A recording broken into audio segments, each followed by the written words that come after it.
Comebacks, they're always special, no?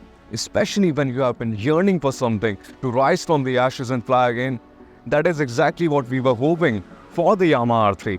Because when Yamaha pulled the plug on it, it never returned to our shores. Until now, because we are in Chennai at Madras Motor Racetrack, and not just to experience Yamaha's track day, but to experience the unveiling of the R3 and the MT-03, which are soon going to land on our shores by the end of this year.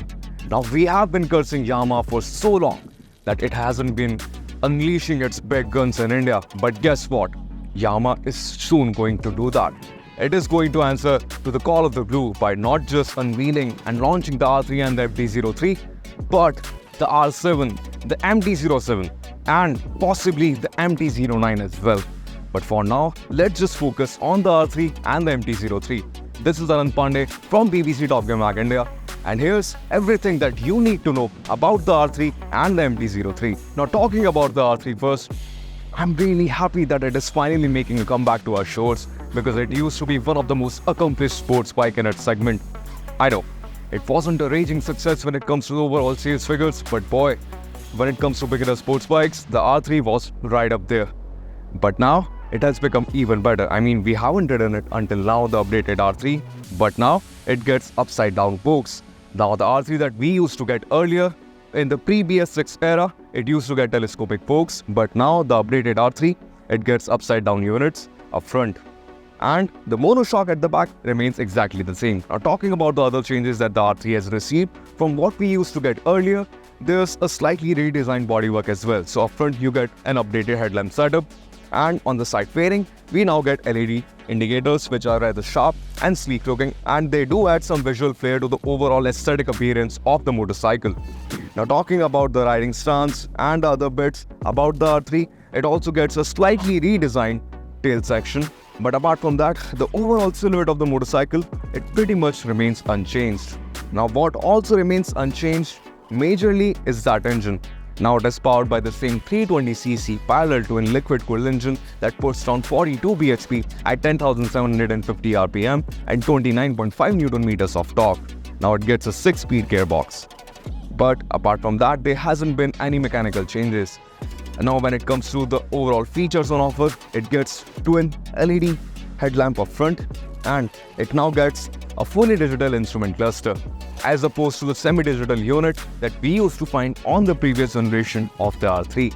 And the overall riding stance, it also feels slightly more aggressive as compared to before. The design of the steering yoke is also pretty different from what we used to get earlier. Now, when it comes to the overall riding economics of the R3, they aren't as committed as, say, the RC390, but it strikes a very good balance between being comfortable and being aggressive. And comparing it with the Apache RR310 would make more sense, as opposed to comparing it with the RC390 when it comes to the overall approach of the motorcycle. Because on the R3, I can definitely imagine myself going the extra mile, going touring on it.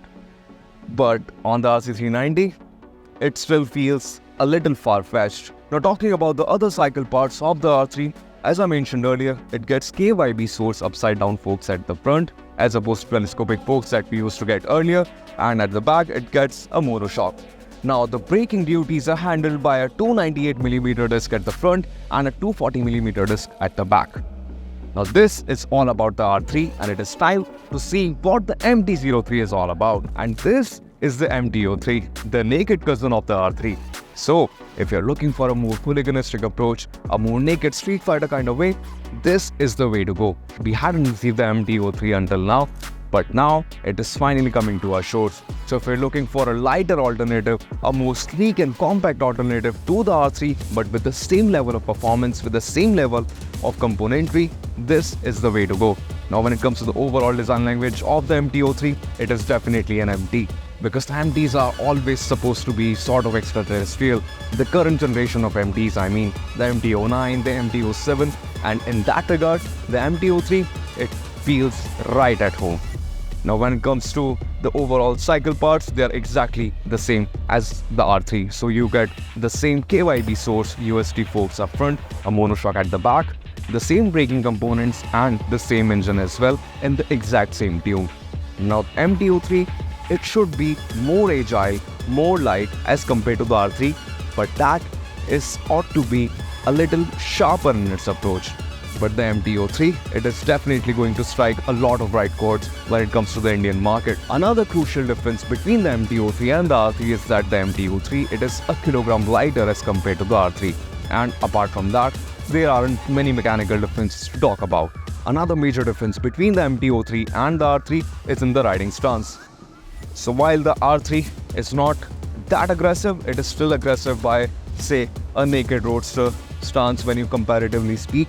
So the MT03 in a true blue naked street fighter fashion, it gets a very wide handlebar and foot pegs that aren't that rear set. And the rider's cockpit view, I'm telling you, it is something to die for, because the tank, it looks so freaking huge on the MT03. And the dash, the fully digital instrument cluster, it also adds to your overall cockpit view.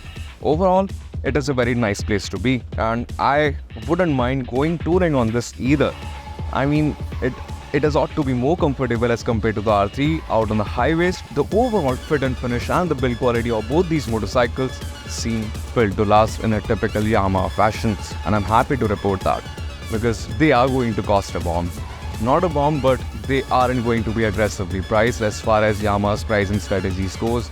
But I'm really hoping that Yamaha surprises us, just like Triumph and Harley did, because now we have high hopes from the market to, price their products very aggressively, and we have the similar expectations from the R3 and the MT-03. Now regarding the availability of both these motorcycles, Yamaha's CEO has said in an interview that both these motorcycles are going to come to India by the end of this year. So that is how long you will have to wait before you get your hands on these. But us, the media folks, we are going to get our hands on these motorcycles pretty soon. And when we do that, we'll let you know how they ride out on the road, out on the racetrack, everywhere basically. So this is all folks, this is Anand Pandey from BBC Top Gear Mag India signing off. And if you have any questions regarding any of these motorcycles, the comment section, it is all yours. Drop them in the comment section below and I'll make sure that I'll get back to you as soon as possible. I'll see you around.